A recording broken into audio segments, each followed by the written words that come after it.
দেখুন, এই ভোটার লিস্টে 284 নম্বর বুথে 939 জন ভোটার আছে এবং এরকম ভোটার 27 জন তো পাওয়া গেছে।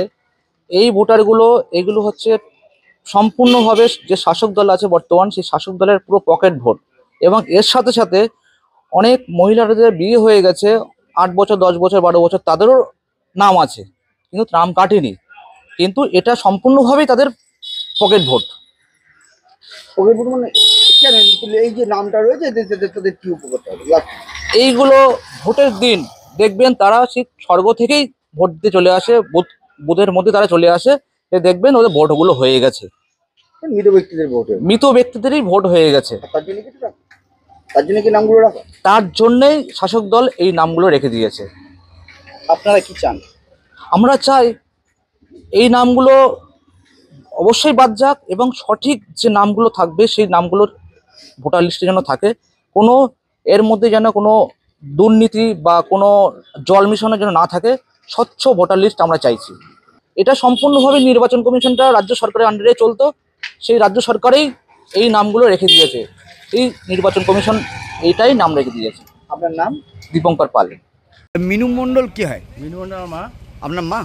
উনি কি মারা গেছে? হ্যাঁ, মারা গেছে। আচ্ছা, তো এখনো কি ওনার নাম ভোটার লিস্টে আছে? সেটা আমরা বলতে পারবো না। আচ্ছা আচ্ছা, আমরা বলতে পারবো না। আপনারা জানেন না তাই তো? খোঁজ নিয়েছেন কি কিছু? না, আচ্ছা, ভোটার লিস্টে নাম আছে, ওটার নাম বাদ দেওয়ার জন্য কি আপনি আবেদন করেছেন কিছু? না, আপনি ডেথ সার্টিফিকেট তুলেছেন? হ্যাঁ, ডেথ সার্টিফিকেট তুলছেন তাই তো? হ্যাঁ। আচ্ছা আচ্ছা আচ্ছা আচ্ছা, আপনার নাম? হারাধন মণ্ডল। হারাধন মণ্ডল। আচ্ছা, মিনু মণ্ডলের ছেলে তাই তো? হ্যাঁ। আর কি হয়? আমার ঠাম্মা। হ্যাঁ, আমার ঠাম্মা আচ্ছা, ওই কতদিন আগে মারা গেছে?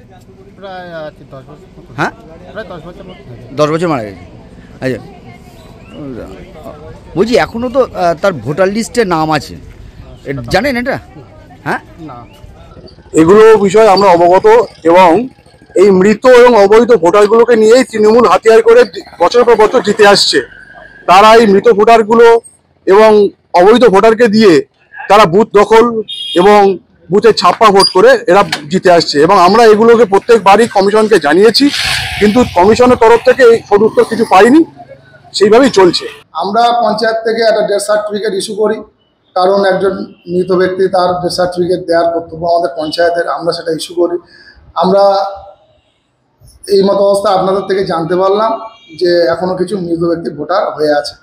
আমরা এটা নিয়ে প্রশাসন, যারা নির্বাচন কমিশনের যারা কাজ করছেন, যারা আধিকারিক আছেন, তাদের সঙ্গে আমরা বিষয়টি নিয়ে আলোচনা করব যাতে তাদের নামগুলো ভোটার লিস্ট থেকে বাদ যায়। সেটা আমরা আমদানি পঞ্চায়েতের তরফ থেকে আমরা সেটা দেখব। আমার নাম নাসিরউদ্দিন গাজী, আমদানি গ্রাম পঞ্চায়েত উপপ্রধান।